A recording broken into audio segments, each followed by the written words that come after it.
Les quartiers autour de la gare Matabiau, pour moi, c'est... après, je suis petite fille de cheminot, donc du coup, c'est, ça m'évoque la gare, parce que j'aime bien être près de la gare, en réalité. Je trouve ça pratique et j'aime bien le bruit du train, pour savoir s'il va pleuvoir. Pour moi, il y a tout autour de Matabiau. On est proche de Jolimont, on est proche des Argoulets, on est proche de Balma, on est proche du centre-ville, on est proche de Jeanne d'Arc, on est proche de Saint-Aubin, on est proche de tout. Alors l'identité autour de cette gare, c'est la gare déjà, qui peut être mise en avant au niveau architectural, parce que ça fait partie de l'identité du quartier. La gare, pour moi, c'est vraiment un lieu de transit, donc un lieu important dans la ville, un point d'arrivée et de départ. C'est aussi une grande barrière pour moi entre les faubourgs qui sont derrière et le centre-ville, par le bâtiment et par les axes. Pour moi, ça représente tout ce qu'il y a du côté, on va dire, nord du canal. Avec, je pense que je prendrais de Bonnefoy. Moi, je prendrais aussi le quartier Bayard dans mon idée, la médiathèque et Rénal, quoi. Comme peut-être le chemin de la Pujade aussi. Alors les quartiers autour de la gare Matabiau, ils évoquent le canal du Midi. C'est la limite entre le quartier de Bonnefoy et la ville. Quand on le regarde du ciel d'ailleurs, le quartier Bonnefoy, on dirait un village, un quartier typique de Toulouse qui est coincé entre des rails. Il évoque les cheminots. Et au fil du temps, ce quartier de cheminots, il a été habité par des habitants de tous bords. Et par contre, il y a aussi pas mal d'endroits qui sont des quartiers, qui sont des anciennes zones d'artisanat, comme la rue Saint-Laurent, la rue des Cheminots étaient aussi des zones d'artisanat.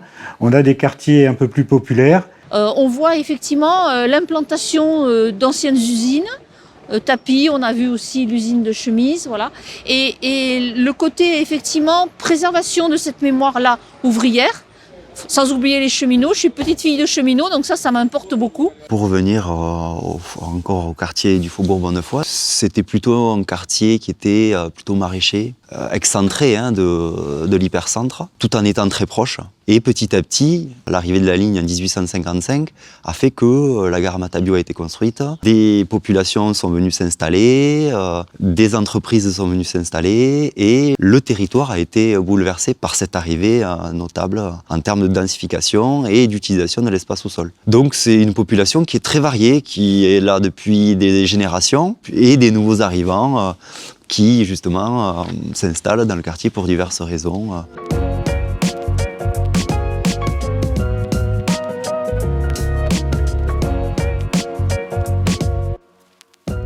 Là, c'est vrai qu'on a visité le quartier Faubourg Bonnefoy avec son histoire liée notamment à la gare, aux cheminots. J'ai pas l'impression que ce soit la même histoire dans le quartier Marengo. Donc le quartier Marengo, je pense que c'est un quartier avec plus de maisons, beaucoup plus résidentiel, ouais. Tandis que le quartier Faubourg Bonnefoy, c'est beaucoup plus vivant, on y trouve beaucoup plus de commerces, des immeubles avec des appartements. J'ai l'impression que c'est différent. Moi, je suis en gros à côté de la médiathèque.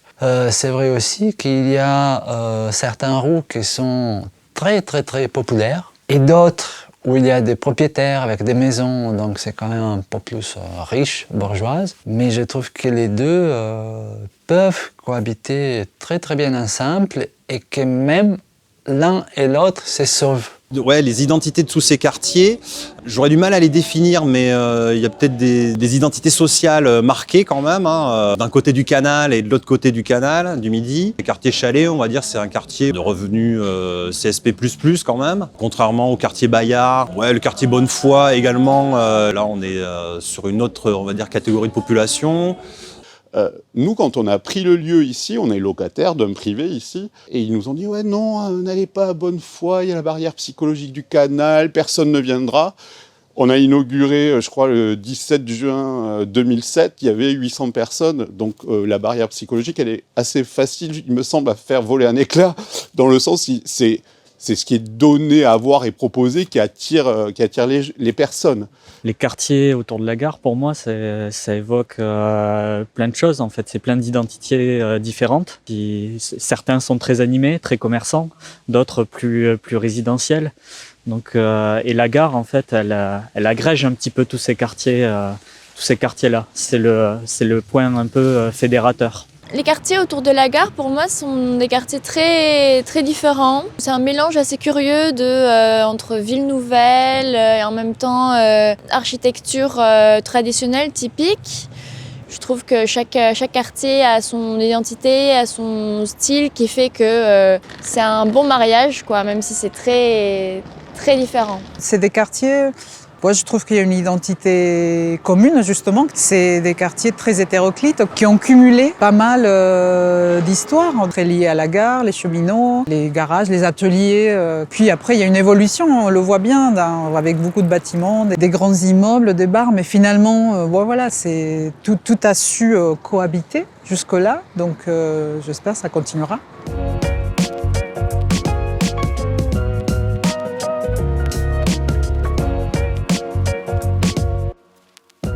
Une grande mixité dans ces quartiers que j'apprécie.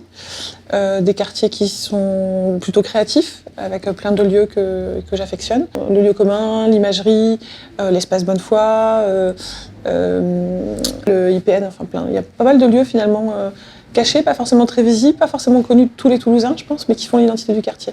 En fait, j'ai découvert qu'on frappe à des portes qui sont un petit peu cachées. Et que derrière, il y a des mondes. Des fois, c'est un tout petit atelier avec un artisan. Mais en fait, il y a des richesses énormes. Ces quartiers, pour moi, ont une identité très très forte, qui sont complètement en opposition avec ce qui devient un peu la norme dans le monde dans lequel on est, c'est-à-dire les supermarchés, etc. Surtout la vie de quartier, puisqu'il y a plusieurs petits endroits qui émergent.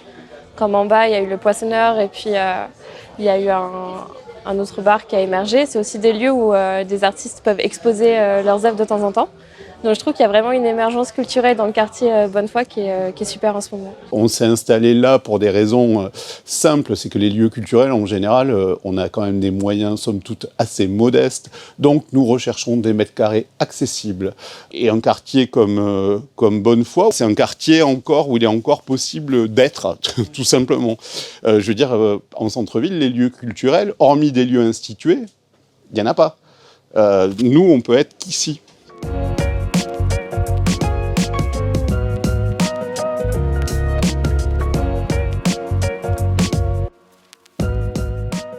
C'est un endroit très vivant, qui bouge beaucoup. Moi, ce que je ressens dans ce quartier, c'est une grande familiarité. Voilà, pour moi, c'est un faubourg qui est... Moi, je me balade sur le faubourg, j'ai l'impression d'être à la maison, mais il m'est déjà arrivé d'aller chercher des croissants en pyjama, quoi. Moi, ce que je trouve bien ici, c'est l'âme de ce quartier. Il y a beaucoup de contacts, je pense, entre nous, les commerçants, et même entre les gens ici. Quand on s'est installé à Bonnefoy, les gens sont venus ici se présenter à un commerçant, quoi. Enfin, au début, on était vachement surpris. C'est vrai que bon, mon premier projet, il est rue de Rémusat, à côté du Capitole. Ça m'est jamais arrivé, quoi. Et c'est vrai que du coup, ça donne un sentiment d'appartenance fort au quartier. Les quartiers de gare, c'est toujours des quartiers un petit peu particuliers, des lieux cosmopolites, où il y a pas mal de gens qui se rencontrent. Donc, c'est des lieux assez riches, où il peut y avoir pas mal d'échanges, pas mal de fertilisation croisée entre les différents habitants. Et c'est ça qui fait la richesse de ces quartiers-là. Et voilà, et aussi de la richesse de coopération qu'il y a entre tous les différents acteurs qui sont dans ce quartier. Récemment, on a fait un grand marché de Noël avec plusieurs lieux du quartier Bonnefoy. Et j'ai trouvé ça hallucinant la manière dont on a réussi à se fédérer hyper vite. Et je crois que c'est parce qu'en fait on partage un même engagement et un même amour pour ce quartier.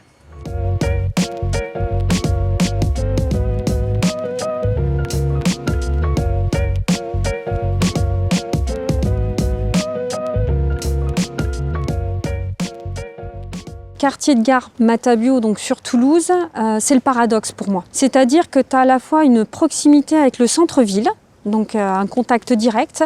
Tu as à la fois ce canal du Midi qui vient ouvrir mais qui reste fermé. Et tu as le quartier qui est en amont, enfin on va dire au-dessus, qui est Bonnefoy. Et en fait, tu as une espèce de no man's land, qui est souvent le cas des quartiers de gare où finalement il est difficile d'y habiter et de vivre à l'extérieur de ton habitat, et où tu as de l'insécurité, de l'inconfort. Un quartier très populaire, avec beaucoup de populations en difficulté, beaucoup de SDF qui traînent autour de la gare. Il y a même de la prostitution le soir, c'est un quartier pas facile. C'est la misère sociale.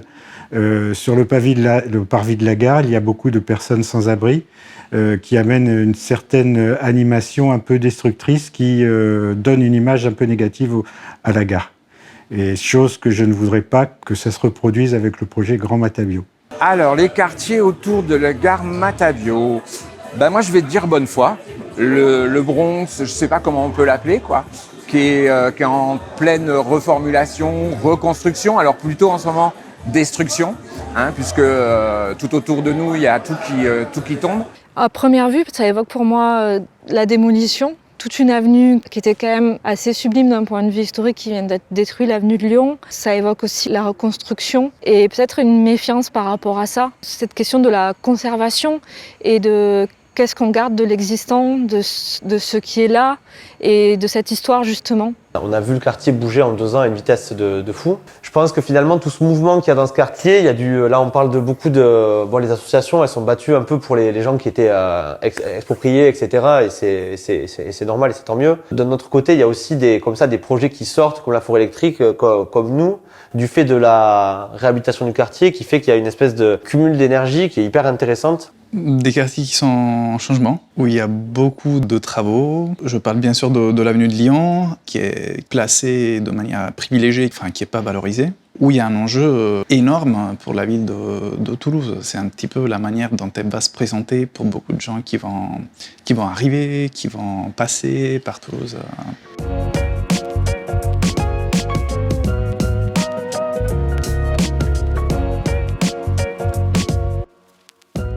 C'est un point d'interrogation pour l'instant pour moi, le Grand Matabio. J'entends parler aux élus, aux politiques, j'ai parcouru le site internet, donc je ne vois pas encore des gestes sur ce Grand Matabio pour que je puisse comprendre de quoi il s'agit. Qu'est-ce que ça veut dire Grand Matabio déjà? Pourquoi c'est grand? Jusqu'à où ça va? Où ça commence? Les limites ne sont pas encore claires pour moi. Est-ce que ça veut qu'il y ait une identité? Est-ce que c'est le nom d'un projet uniquement? Est-ce que ça va devenir un quartier en soi plus tard? Alors pour moi, le mot Grand Matabio, ça m'évoque Paris. Et c'est un peu le problème de ce terme-là. C'est qu'on a déjà les Ramblas à Toulouse, qui n'est pas toulousain. On se retrouve avec le Grand Matabio, qui n'est pas toulousain non plus. Et je pense que les bonnes idées ne sont pas toutes bonnes à prendre et à réinstaller ailleurs. Dans le sens où le changement du quartier fait peur aux habitants. Venir annoncer un mot grandiloquent comme grand vient en plus rajouter de l'immensité à ce projet qu'on a déjà du mal à comprendre dans son fonctionnement, dans ce qui arrive ou dans ce qui nous est proposé ou promis. Donc le terme Grand Matabio me fait plus peur et me rapproche plus du grand méchant loup que d'autres choses.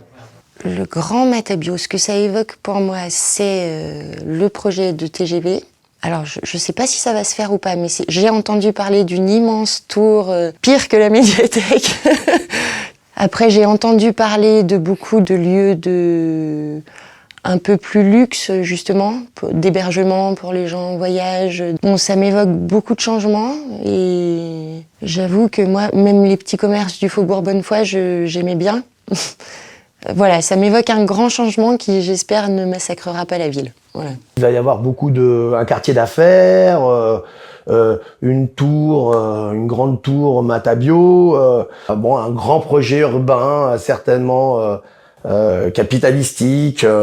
Si ça se développe comme ça, ce serait un gâchis, c'est dommage. Et bon, et aujourd'hui, ça y est, c'est parti. Ils ont quand même détruit l'avenue de Lyon.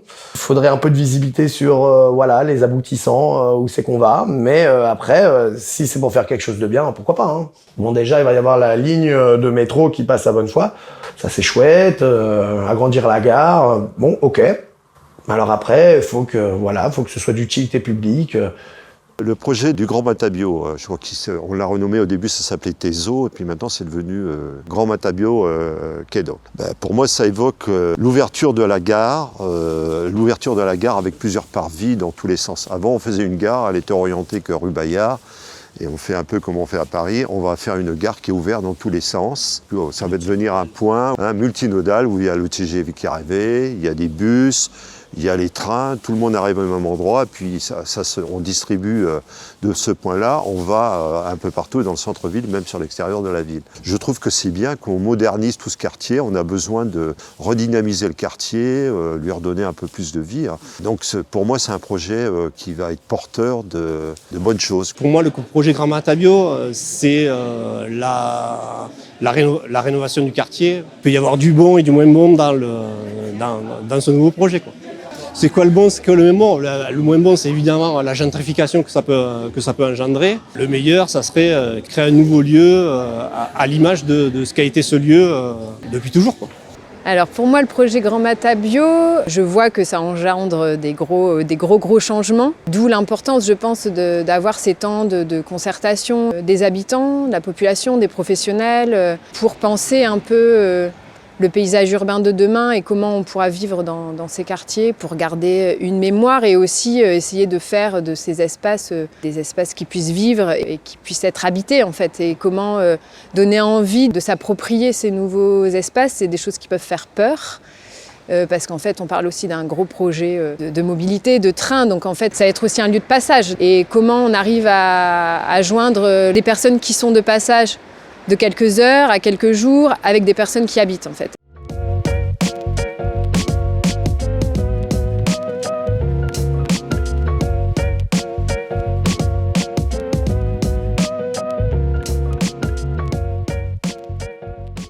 Donc les deux pépites vraiment du quartier, c'est la place Arago et l'ex-bâtiment des magasins généraux qui va être conservé dans le cadre du projet Grand Matabio. Pour moi, ce sont véritablement des pépites parce qu'elles viennent de loin, elles représentent un passé dont il faut se souvenir.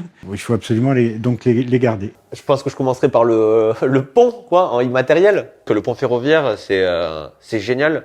C'est un monument dans ma tête, cet endroit-là. Ce passage et tout, c'est Narnia, quoi. En immatériel, tout le patrimoine industriel qu'il y a ici, là, je trouve que ça donne un cachet très particulier à ici. Il y a plein d'hangars, d'entrepôts, tout ça, vide. Ça fait partie du capital à Toulouse, quoi. Et le Mandingar est un ancien atelier, une ancienne fabrique de sièges de voitures automobiles. C'est tous les anciens bâtiments industriels. Et après, les bâtiments un peu singuliers, ça peut être l'église éventuellement, avec son petit jardin un peu secret. J'ai adoré le petit coin derrière l'église, la grotte derrière que je connaissais pas du tout, l'imitation de la grotte de Lourdes. Ce petit jardin caché, j'ai trouvé ça très très très mignon. Alors les pépites pour moi de ce quartier, la petite maison, la maison du chemin La Pujade, avec l'histoire de la résistance. C'est les douches finalement que j'ai découvert, je ne savais pas qu'il y avait des douches municipales. Et puis je pense qu'il y a aussi des pépites sociales, alors je ne les connais pas toutes, mais je sais qu'il y a une maison des familles, je crois, il y a le Secours catholique, il y a le centre culturel Bonnefoy autour duquel il y a aussi plein d'activités sociales et culturelles. Les pépites dans ces quartiers, il y a des pépites visibles, il y a des pépites qui sont difficilement visibles et des pépites détruites, clairement. Mais on a une petite tour là-bas sur la place, vers la place du marché, la place de l'église, là. Il y a une petite tour en hauteur là sur un petit bâtiment caché.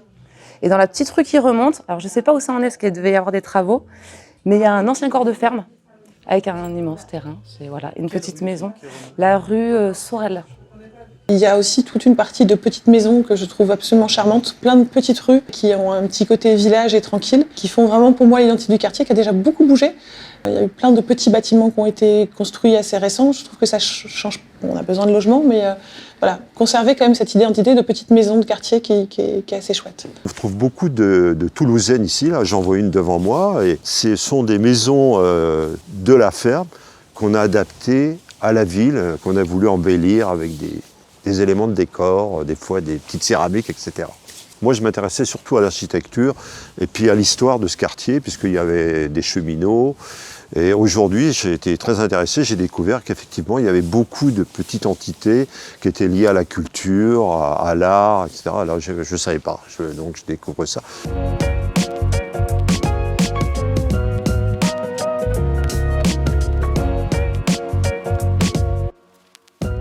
Pour moi, les pépites, je dirais, il y en a plusieurs. Au niveau de l'art, il y a quand même beaucoup de choses. Entre lieux communs, l'imagerie, Mandingart nous a montré les herbes folles. Là, je trouvais ça génial comme espace. Et nous, au BBB, un peu plus loin. Mais voilà, il y a quand même cette particularité liée aux ateliers d'artistes. Donc, je retiens beaucoup d'animations d'artistes qui font des œuvres avec le bois, avec la peinture. Et ce sont des choses qu'on ne découvre pas en passant sur la rue principale parce qu'il faut vraiment aller chercher. Et c'est vrai que par contre, ce qu'il faut que je creuse, c'est la partie culturelle. Tu vois, bon, le petit théâtre de poche, je connaissais pas et je me dis, je vais regarder les programmations parce que pourquoi aller tout le temps dans le centre de Toulouse alors qu'on a aussi sûrement une programmation très intéressante qui est juste à côté. L'espace Bonnefoy, il y a du cinéma en plein air l'été. Il y a des activités qui sont proposées au Jardin Michelet. Les ateliers d'artistes aussi, qui ont des portes ouvertes, qui font aussi qu'il y a une mixité de population, je trouve, intéressante. Pour moi, c'est les endroits à garder. Il y a l'atelier de la main gauche, qui est le long de la voie ferrée, où ils font de la gravure. Alors, je suis jamais rentrée dans cet atelier, mais quand je passe devant, je sens qu'il y a quelque chose que j'aime bien. Alors pour moi, ça a été vraiment la grande découverte, ça a été le lieu commun, dans la rue d'Armagnac. L'histoire de cette usine de chemises, ça m'a beaucoup intéressée. Un accueil super chaleureux des personnes qui animent l'espace. L'imagerie aussi, j'avais été très impressionnée par cette rampe d'accès des voitures dans l'imagerie. Les pépites, c'est ce qu'on a vu au début, c'est la rue Maltens. C'est tout cet aspect éphémère en fait. Très vite, on peut avoir des expos sur les murs, comme on a vu. On peut avoir des stickers, on peut avoir plein de choses comme ça. C'est que c'est tout le temps en mouvement et en changement par rapport à ça, même au niveau des graphes sous le pont. Et du coup, c'est ça que j'adore, me balader ici dans ce quartier parce qu'on peut toujours être surpris à un coin de rue. La diversité qu'on peut trouver au niveau de la culture ici. On va avoir des galeries contemporaines, des galeries d'art nouveau. Enfin, il y en a beaucoup, proches les unes des autres. C'est comme si on était sur une grande galerie à ciel ouvert avec plusieurs pièces différentes. Et c'est, pour moi, ça c'est une très grosse pépite. C'est-à-dire que le seul toit qu'on peut avoir à cette galerie, c'est le ciel. Depuis qu'on est ici, de nombreux autres lieux sont arrivés, et c'est tant mieux. Il y a quelque chose qui est en train de se passer. Et il faut l'accompagner, l'étoffer, et surtout travailler ensemble. Pour moi, les pépites, c'est ça aussi. C'est presque plus le lien entre les lieux qu'un lieu spécifique. Et il y a un vrai maillage artistique qui devrait être porté par ce projet. Ça aurait été un excellent levier sur cette idée de cité de la créativité, première cité à côté de la gare. Les gens t'arrivent, tu les draines et tu leur dis « Venez visiter notre cité de la créativité » parce que nous, à Toulouse, on est innovant, inventif et créatif.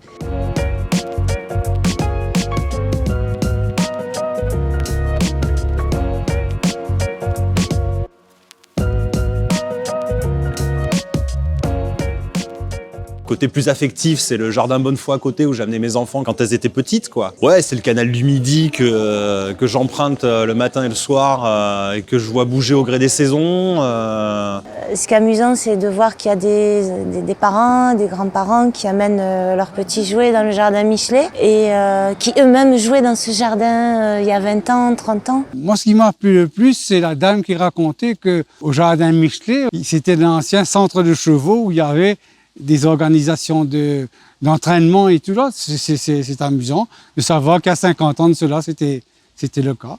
Ouais, en haut, c'était les haras, ouais. Il y avait ça, et il y a eu aussi l'espace Bonnefoy, c'était une des fabriques de décors pour l'opéra du Capitole. Là, pour le coup, c'est une pépite du quartier, le jardin Michelet. Parce que tout le monde s'y retrouve, parce qu'il y a la sortie de l'école, parce qu'il y a le centre culturel Bonnefoy, qui est un lieu important. Il y a aussi le parc La Pujade, c'est un tout petit parc qui se situe en bas du chemin La Pujade, au niveau des voies ferrées. Il y a aussi le parc du Haut-Faubourg Bonnefoy, donc celui-là aussi qui est très peu connu encore. Alors là, je suis sans doute aussi influencée par les enfants, mais il y a tous les parcs. Le petit parc Ville Américain, je crois, le parc de l'Observatoire, le parc Lavitte. C'est un endroit où il y a encore plein de petits parcs où on est très tranquille la journée. On a traversé certaines places où on a envie de se poser, donc place Arago. Après, il y a le jardin Michelet. Voilà, c'est aussi une pépite pour moi. C'est des endroits de rencontres.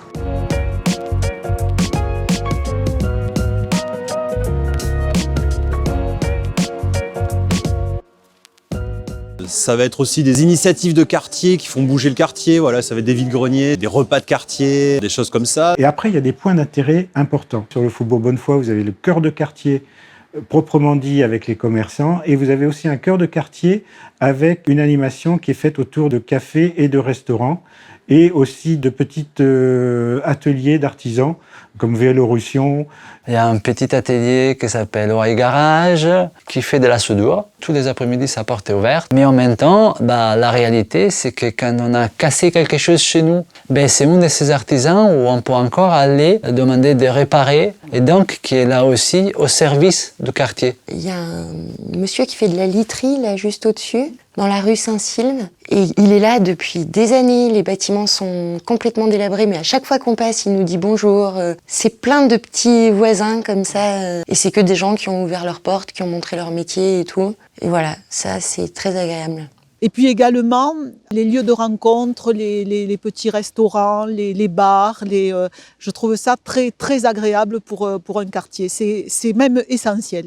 Puis après, il y a des lieux comme le Poinçonneur, bien sûr, Poison, bien sûr, le café dont j'oublie le nom, là, Minifundi, voilà. Après les pépites, c'est sûr que c'est dur de pas citer. Moi, je trouve tous les acteurs qui sont hyper actifs ici, avec les poinçonneurs et tout ça, c'est des petites structures, mais c'est hyper dynamique, quoi. Tu vois le Manding Art qui est juste à côté, une espèce de bar café associatif, c'est génial. C'est des petites structures, mais c'est hyper dynamique. Que ce soit chez Vicente, le Poinçonneur, Poison, tout ça fait que j'ai quand même vu des trucs fous, de boire un verre en terrasse du Poinçonneur et de voir arriver des gens du centre-ville venir boire des verres à Bonnefoy. En général, c'était plutôt on allait en centre-ville. Je trouve ça positif, je trouve. Les petits lieux de vie, alors il y en a pas tout à fait assez à mon goût, mais les bars qui ont ouvert au début du quartier, qui sont chouettes et qu'on attendait, qui font vraiment redynamiser le quartier. Ouais. C'est un petit peu des lieux où, en tant qu'habitant, on peut passer du temps et donc créer des souvenirs. Personnellement, j'ai beaucoup de souvenirs à l'espace Bonnefoy, au Poinçonneur,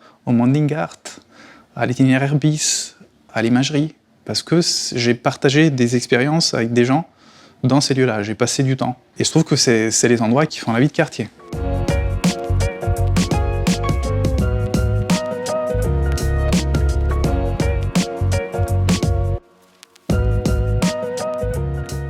Alors ce qu'il faut conserver en priorité et surtout dont il faut prendre soin dans ce quartier-là, pour moi, c'est les habitants. C'est les gens qui le composent, le tissu qui s'est créé, qu'il soit culturel, qu'il soit social, qu'il soit commerçant. Je parlais tout à l'heure de M. Mazas que j'ai rencontré, qui est là depuis 4 générations. Il a une rue à son nom. Il se battra toujours pour alimenter les archives de Toulouse avec des documents de bonne foi et que ça reste ce que c'était. Et nous, en tant que nouveaux commerçants étant là depuis 3-4 ans, on prend plaisir à écouter ça pour aussi mettre des rappels dans ce qu'on fait. Alors des pépites aussi, c'est plutôt moi des personnes et donc moi il y avait Aimé que je vois plus depuis longtemps, c'est un peu inquiétant. C'était une personne qui chantait dans la rue, qui gueulait, il était peut-être à moitié fou, le pauvre, mais toujours traité par les gens du quartier avec beaucoup de tendresse, tout ça, il faisait partie du quartier, il faisait partie de la vie. Il y a plein de gens comme ça, il y a plein de figures. Donc je pensais à Aimé, je pensais à Camille, une dame. Moi, ce qui m'a fait rester dans ce quartier et l'aimer, c'est avant tout les gens quand même. Il y a des personnalités très fortes ici qui aiment le quartier. Ouais. C'est un ami qui a monté une brasserie, Preset. C'est un peu une bière du quartier. Il s'est mis à créer cette brasserie chez lui. Donc les premiers temps, c'était une petite production et les premières fois qu'on a vendu ces bières, c'était aux Herbes Folles lors d'événements qu'on a fait. Puis très vite après au Poinçonneur et puis au Père Pénard. Et en fait, ça a pris de l'ampleur, la bière est super bonne. Et il a développé sa brasserie. Et c'est super de voir à quel point ici, on fait confiance à des petits producteurs, on essaye. Et du coup, ça peut aller vite, quoi. C'est des belles histoires.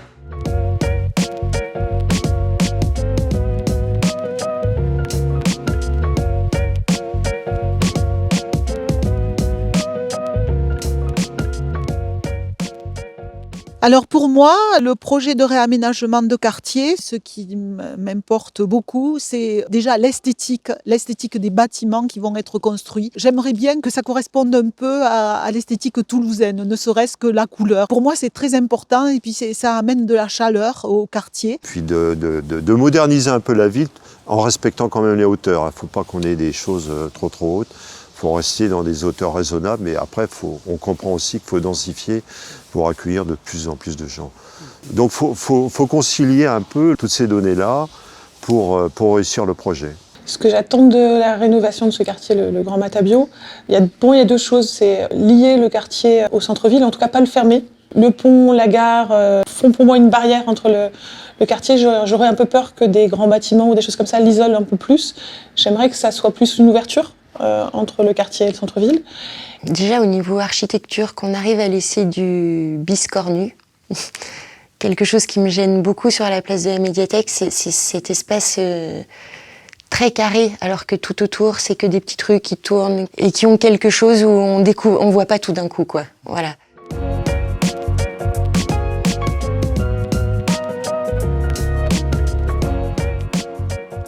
Alors, pour que ce soit vraiment une réussite, pour qu'il n'y ait pas d'empoisonnement du projet, c'est d'éviter une accumulation de la circulation automobile. Enfin, que le projet donne une priorité au mode actif dans ce quartier plutôt qu'à la voiture. Cette circulation automobile, il faut la remplacer par des vélos, de la marche à pied et des bus. Je pense que c'est tout l'aspect de la piétonisation. C'est-à-dire que sur le faubourg Bonnefoy, il y a besoin de terrasses, il y a besoin de lieux de convivialité comme il y en avait. Et il y a besoin aussi de pistes cyclables, voilà. Et peut-être de moins de voitures. En fait, t'es jamais à l'aise, tu vois. T'es toujours en train de te déplacer parce qu'il y a une voiture, Et ça, sur le quotidien, c'est un peu pesant, quoi. Je pense à des espaces où c'est facile de circuler à pied, de faire en sorte que ça soit simple aussi de commuter en vélo et végétaliser pour rendre la vie de quartier agréable, en fait. J'ai beaucoup d'attentes, en fait, sur ce quartier-là. Plus d'accès encore aux piétons, aux vélos.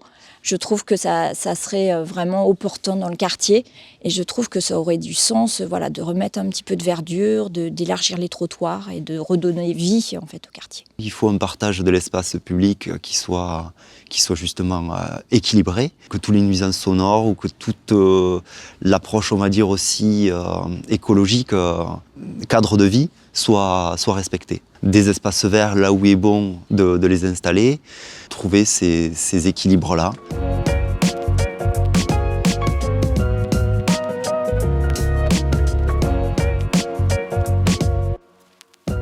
Je pense qu'il faut revoir aussi l'occupation du domaine public pour garder justement cet esprit de village qui est beaucoup dehors.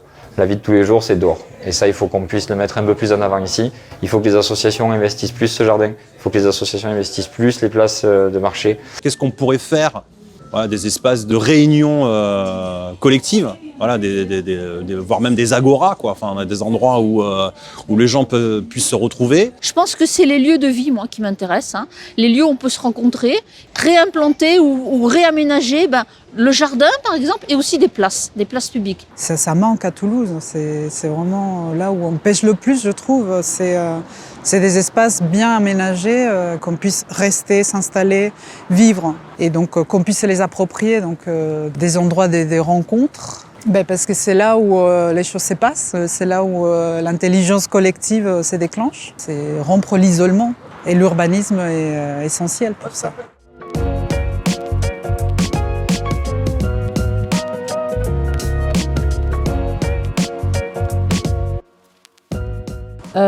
Et pour que ce soit réussi, oui, qu'on arrive aussi à garder ce côté populaire, mixité, parce qu'il va certainement y avoir des bureaux, une population nouvelle qui va arriver, mais il ne faudrait pas que ça efface en fait les autres habitants du quartier.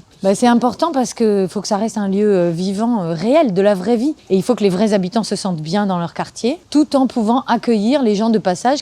Moi, ce que je trouve génial dans ce quartier, c'est sa diversité, en fait. C'est quand même complexe de maintenir plusieurs types de populations ensemble. Non pas que ces populations ne peuvent pas vivre ensemble, au contraire, mais c'est plutôt une histoire de moyens, de loyer. Je pense qu'un des enjeux politiques, c'est de réussir à maintenir de la diversité dans l'habitat, quoi. Pour moi, ce qu'il ne faut pas louper, mais c'est politique, mais ça serait vraiment un encadrement des loyers. C'est-à-dire de faire attention que l'immobilier ne soit pas trop élevé trop rapidement. Et c'est déjà un problème, je crois, parce que moi j'avais envie de rester dans ce quartier, d'y habiter, mais c'était impossible parce qu'on est déjà devenu hors sol au niveau des prix très vite, notamment avec ce projet, notamment avec la nouvelle ligne de métro. Il ne faut pas que ça monte trop les loyers, bien sûr. Il ne faut pas que ce projet fasse fuir les habitants. Je pense qu'on est en déficit peut-être de logements. Alors des logements et des logements peut-être à loyer modéré et des commerces, plutôt des commerces de proximité, tout ça, que a priori des bureaux ou des tours. Voilà.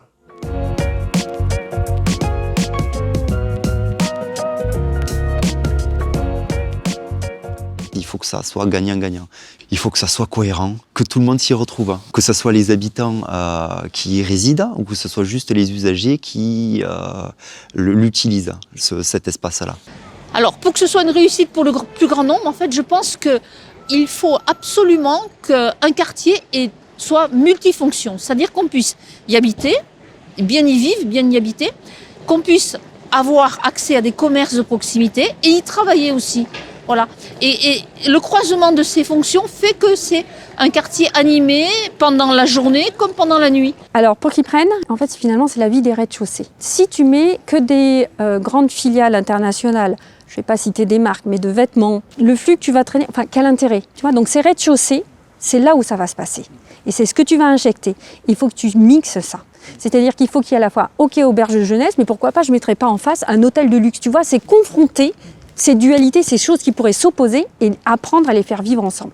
Je pense que c'est important. Il faudrait que justement tout soit bien intégré. C'est-à-dire que ça soit pas juste un quartier avec une gare, des magasins pour les gens qui vont passer par là parce qu'ils prennent le train, mais que ce soit vraiment intégré au reste du quartier, donc à ces aspects de création, d'accueil social, etc. Il faudrait qu'il y ait vraiment des liens en fait entre la gare et tout ce qui se passe autour. Si ce projet donc, de restructuration du quartier de Matabio veut avoir un sens et veut vraiment s'ancrer sur ce quartier, c'est de partir déjà sur l'existant, moi je dirais, sur les choses qui sont en place, qui ont été mises autant par des collectifs, des associations qui sont installées sur ce territoire. Je pense que c'est quand même la base si on veut qu'un projet il émerge et qu'on puisse se l'approprier nous et les gens du quartier.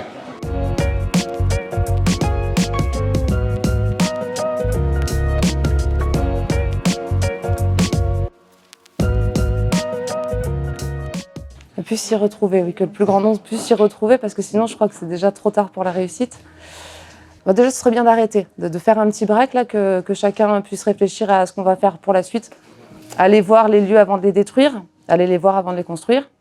Qu'est-ce qu'il ne faut pas louper pour que ce quartier reste un faubourg, en fait, finalement? Il ne faut pas tout raser, je pense. Il faut conserver les lieux de mémoire, il faut conserver des espaces tels qu'ils étaient, quitte à les aménager à l'intérieur pour qu'il y ait des choses nouvelles qui se passent. La destruction d'une rue, c'est pas anodin. C'est quelque chose, c'est très très violent.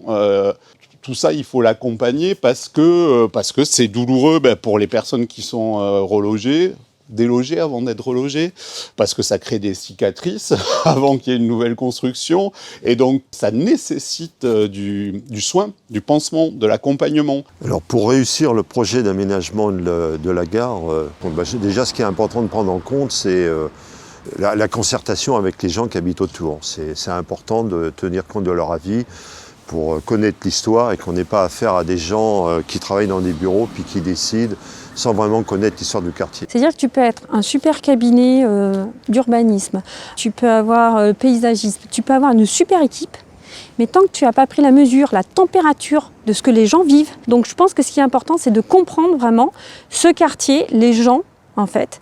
Comment ce quartier pourrait prendre, c'est être honnête par rapport à cette situation de quartier de gare, tout en n'oubliant pas en fait un présent et un passé en fait. Pour que le projet Grand Matabio soit une réussite, il faut qu'il ne soit pas imposé. Il faut qu'il y ait un dialogue entre les élus et les habitants Et je trouve que c'est la clé, parce qu'au final, les conséquences du projet, c'est les gens qui habitent le quartier qui vont les payer, entre guillemets, en bien ou en mal. Donc ça me paraît un geste d'honnêteté intellectuelle, en fait, de prendre en compte leur avis. Le sujet plus important, je dirais que c'est s'appuyer sur tous ces temps de déambulation, de concertation avec les habitants. Comment le garder vraiment vivant jusque dans l'ensemble des phases du projet et de garder une régularité de consultation. Ça permet aussi d'intégrer un regard, une mémoire, des envies et des visions aussi de personnes qui se projettent ou qui vivent sur ces lieux. Et donc je pense que pour qu'un projet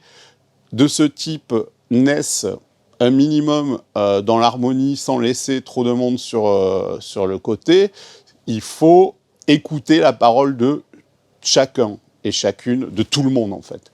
C'est l'attention portée à l'autre. Oui, il faut faire attention aux personnes tout simplement, aux individus, parce que c'est ces individus qui font le collectif.